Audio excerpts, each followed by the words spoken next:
Welcome to the Thursday edition of the Spark Creativity Teacher Podcast, a podcast for English teachers in search of creative teaching strategies. Whether you're new to the show or a longtime listener, I'm so glad you're here for today's edition of Highly Recommended. On this week's mini episode, I want to give my answer to a question I see all the time in our Facebook community, Creative High School English.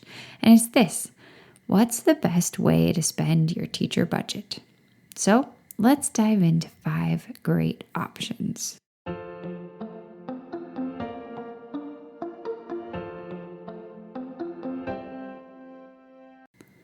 Okay, option number 1, let's talk about classroom poster printing.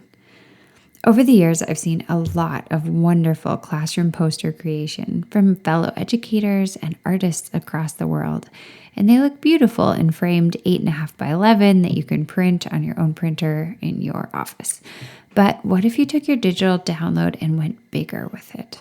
Larger 18 by 24 inch posters in a glossy finish are just $15 when you print them through Canva. And then you can frame them, if you wish, in relatively inexpensive poster frames from Amazon. Larger scale decor in your classroom draws the eye without being too overwhelming. Sometimes when you have tons of small things on a wall, it can feel like too much. So if some of your posters can be printed this way, it helps kind of calm down the amount of stuff on the wall. If you choose colors and art that you love, then you can use it year after year. So the one-time investment of budget or mini grant kind of pays it on over and over. Maybe you want to print stylized book covers or the beautiful posters from the PBS Great American Read free digital downloads, or the free digital downloads from Amplifier Art. There are so many amazing ones on that site. Maybe you want to feature authors or posters from your favorite Etsy or TPT designer, or something that you create on Canva. There are so many possibilities. Okay, related but different. Number 2, how about spending budget on a classroom printer and ink? While the school photocopier is perfect for everyday handouts, a color printer of your own is a huge asset for all the rest. I'm thinking of things like game boards, escape room elements, station signs, bulletin board pieces, library signs. There are just so many little things that come up in the classroom where you want to be able to print in color.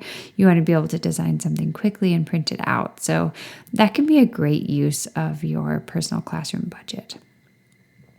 Okay, this next one is a bit of a lower ticket item, but I have spent a lot of time purchasing plants lately. I've got plants on the mind, but really I always think that they are a wonderful asset to the classroom.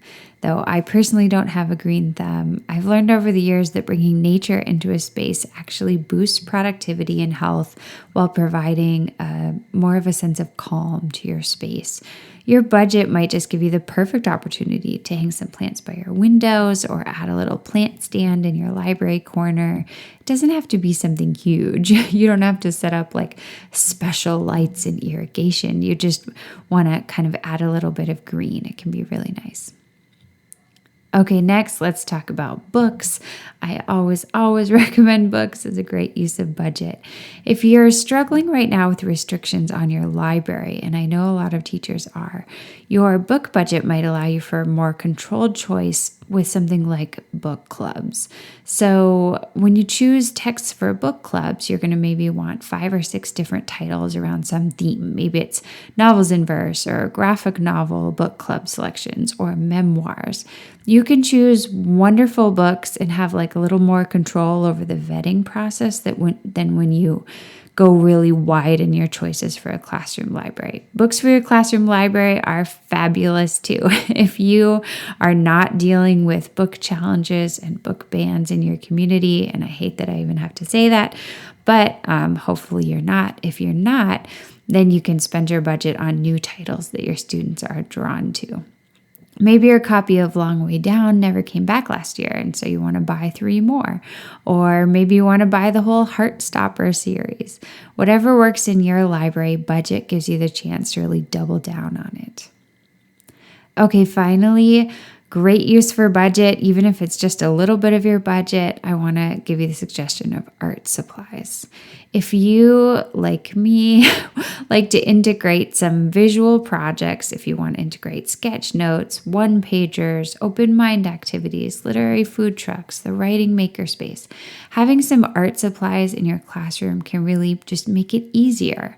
It doesn't have to be incredible, right? You don't need to have like the art room in your cabinet, but if you have some markers, some paint, some flare pens, whatever, that can really help.